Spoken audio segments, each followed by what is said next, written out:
This is the second video in a three-part video series. The first was how to identify a choking infant. This one's about how to help a conscious choking infant. And the third is about how to perform infant CPR in case it becomes necessary. Now, if you've identified that your infant has a mild choke and they're coughing, what I'd like you to do is to stay calm, encourage them, and talk them through it. Hey, you're doing a really good job. Keep coughing. Good job, buddy. Keep coughing. Cough, cough. Now, also put them into a position where gravity is helping them out, because if they're on their backs, coughing something straight up is the most difficult way to clear things. So if they're coughing and it's not coming out in the first 2 seconds, I'd like you to just roll them gently onto their sides. Gravity will help them that way, or assist them into a seated position so that gravity can help them out that way. Now, if the coughing stops and they end up having a severe choke, or that's where they started, no air was able to go back and forth, then you're going to assist them from the outside. And because there's a little bit of hitting and squishing involved, I'm going to sub out my son for a mannequin. Give me 2 seconds, I'll be right back. So when a child has a severe choke, their coughing reflex can't clear the object because they're not able to get air behind it to force up anymore. They need somebody on the outside of them to knock the wind out of them, the little bit of reserve air that's still trapped inside their lungs. So what you're going to do is you're going to scoop that baby up and you are going to line them up along the length of your arm.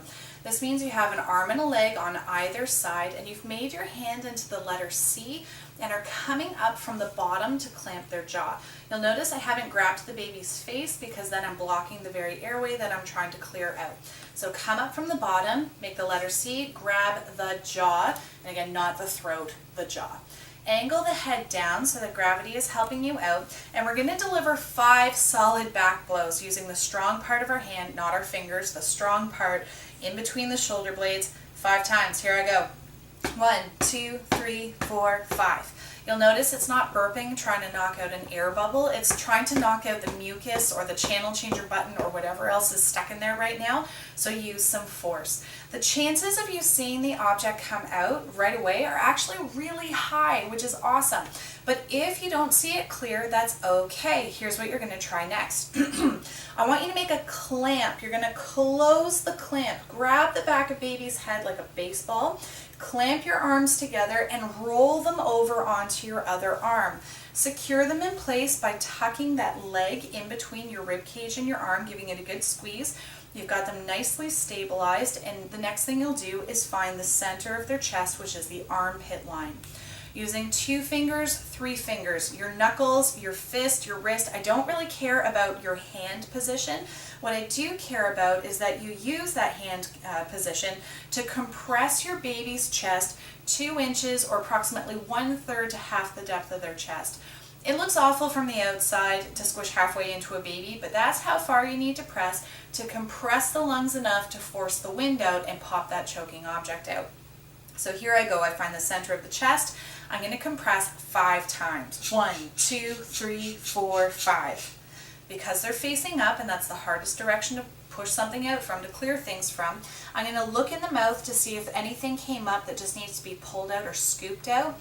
If I don't see anything, I just start at the beginning with my C, coming up from the bottom and grabbing their little jaw. I clamp them into place. Roll them onto the other arm, securing them in place using my arm and my rib cage, and I just start all over. 5 back blows, roll, 5 chest compressions, roll. You just keep doing that sequence until the object comes out and you have an open airway, or until they lose consciousness and it becomes an infant CPR scenario. One other variation to be aware of, just in case your baby is big enough and doesn't fit along the length of your arm anymore, they're too long or too tall. Chances are, if they're too long or too tall for your arm, they've now got their jolly jumper legs. They may not be able to stand independently, but they've got some strength in their legs if they're supported. And so you can actually stand them up and start doing your back blows that way. So here I go. 1, 2, 3, 4, 5. Again, using that firmness before hitting harder. But I can do my 5 back blows with them standing up, and if it doesn't clear, well, then I can turn them and I can start doing little abdominal thrusts. The way to do that, find their belly button, make a fist, go just above it. Now they're very small, so you might still end up right on top of their belly button, not the end of the world, don't worry. The main point is that you're under the rib cage, you grab your hand, and you draw the letter J, pulling in and up. In and up. You're pulling into their little body so that you can squish their lungs from underneath to knock the wind out of them that way. Try it in a set of 5. If it doesn't work, don't worry. You can also do chest thrusts. So you put your hands through their little armpits, put your fist in the center of their chest, grab on, and then bear hug, bear hug, bear hug. You would squish them, pulling straight in. You're always hitting or pulling towards the lungs, and you hit on the back or compress on the front, compressing the abdomen or compressing the chest. We just don't pow, pow, pow. We don't hit them on the front. Please remember, whatever technique you use, it's effective. There's no one way that's better or worse than the other. Just take what you have in front of you and get started. Just take action. The back, the chest, the abdomen, all equally effective, and we just happen to start with this one because it's the most natural. You kind of want to hit your kid on the back when you realize they're choking.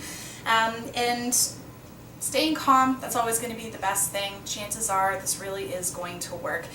You're probably not going to find yourself in a CPR scenario, but just in case, if you do, make sure you watch the final video.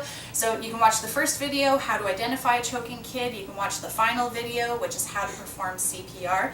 And just remember, it's going to be okay. You know, this is a good set of skills to have, and I believe in you. So go for it. It's going to be all right.